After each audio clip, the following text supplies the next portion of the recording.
म अर्थमन्त्रीज्यूलाई एउटा कुरा स्मरण गराउन चाहन्छु। अघिल्लो सरकारमा हुँदा यही संसदमा उहाँले भन्नुभएको थियो, शङ्करदास किन तीर्थ भट्टराईकै अध्यक्षतामा सुनपानी छर्कने समिति बनाए भइहाल्यो नि। असार 19 गतेदेखि सदन अवरुद्ध र स्थगित छ। बाहिर आम नागरिकहरूले देख्दा प्रतिपक्षले सदन अवरोध गरेको जस्तो देखिन्छ, तर वास्तविकता के यो हो त? आज म सदनमा एउटा प्रस्ताव राख्न चाहन्छु।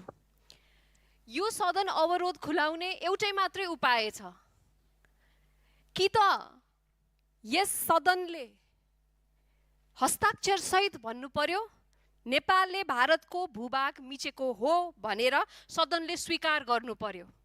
किनभने जुन किसिमको अवरोधको चाहिँ संज्ञा प्रतिपक्षलाई दिइराखेको छ, त्यसले गर्दा त यही नै लाग्छ कि यो सत्ता पक्ष जो यहाँ हुनुहुन्छ उहाँहरू त प्रधानमन्त्रीले दिनुभएको वक्तव्यमा सहमति जनाउनुहुन्छ। यदि त्यस्तो हो भने हस्ताक्षर सत्ता पक्षबाट सुरु गरौँ। प्रधानमन्त्रीले भनेअनुसार नेपालले भारतको सीमा मिचेको हो भन्ने कुरामा हामी प्रतिपक्ष पनि सही गरेर यो सदनको अवरोध हटाउनलाई हामी तयार हुन्छौँ। होइन भने यसको अर्को मात्र विकल्प भनेको प्रधानमन्त्रीज्यूले दिनुभएको वक्तव्य स्टेटमेन्ट यो गलत हो, उहाँले यसलाई स्पष्ट पार्नुपर्छ, उहाँले यसको व्याख्यालाई सच्याउनुपर्छ भन्ने एउटा हाम्रो महत्त्वपूर्ण कुरा छ। सभामुख महोदय, यो दुईटा उपाय बाहेक यो सदनको अवरोधलाई खुलाउने त कुनै पनि उपाय हामीले देखिराखेको छैन। अब यता यो कुराहरूमा प्रधानमन्त्रीलाई ज्ञान छैन भने पनि होइन, किनभने प्रधानमन्त्रीज्यूले एउटा कर्मचारीले उहाँलाई गरेको मेसेजलाई राष्ट्रिय मुद्दा बनाइदिनुहुन्छ, सामाजिक सञ्जालमा खिसीट्युरी व्यङ्ग्य र बुलिङलाई प्रमोट गर्दै हुनुहुन्छ। तर त्यो कुरा उहाँले गर्न सक्ने, सदनमा उठेका यी विषयहरूमा उहाँले बोल्न नसक्ने, उहाँलाई विषयान्तर गराउन त हामी कसैले उहाँलाई सिकाउनै नपर्ने रहेछ। र अर्को कुरा सभामुख महोदय, राजा पृथ्वीनारायण शाह हुँदै विभिन्न योद्धा र सेनाहरूले एकीकरण गरेको यो मुलुक आज गणतन्त्रको प्रधानमन्त्रीको एउटा वक्तव्यले देश विभाजित भइराखेको छ। देशका नागरिकहरू आफ्नै सीमा आफ्नै देशको पक्ष विरुद्ध लागिराखेको छन्। यो सामान्य विषय होइन सभामुख महोदय।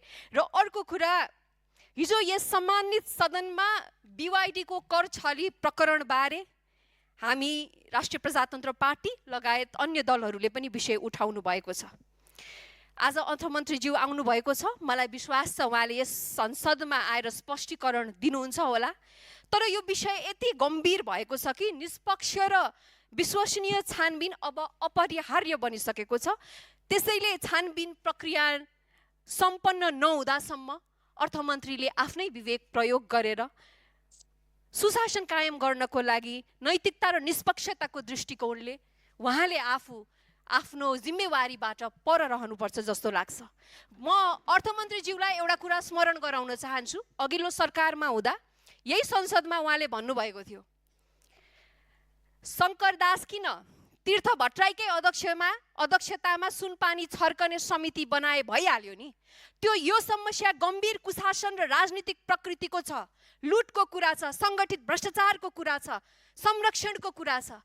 आज अर्थमन्त्रीज्यूलाई म सोध्न चाहन्छु, do you want to take your words back? किनभने आज तपाईँ फरक बेन्चमा हुनुहुन्छ। अस्ति प्रतिपक्षमा हुँदा यसो भन्नुभयो, आज सत्तापक्षमा हुनुहुन्छ। के गर्नुहुन्छ अर्थमन्त्रीज्यू? आज पनि सुनपानी छर्कने कि निष्पक्ष छानबिन समिति बनाएर सुशासनको मानक स्थापित गर्ने? धन्यवाद।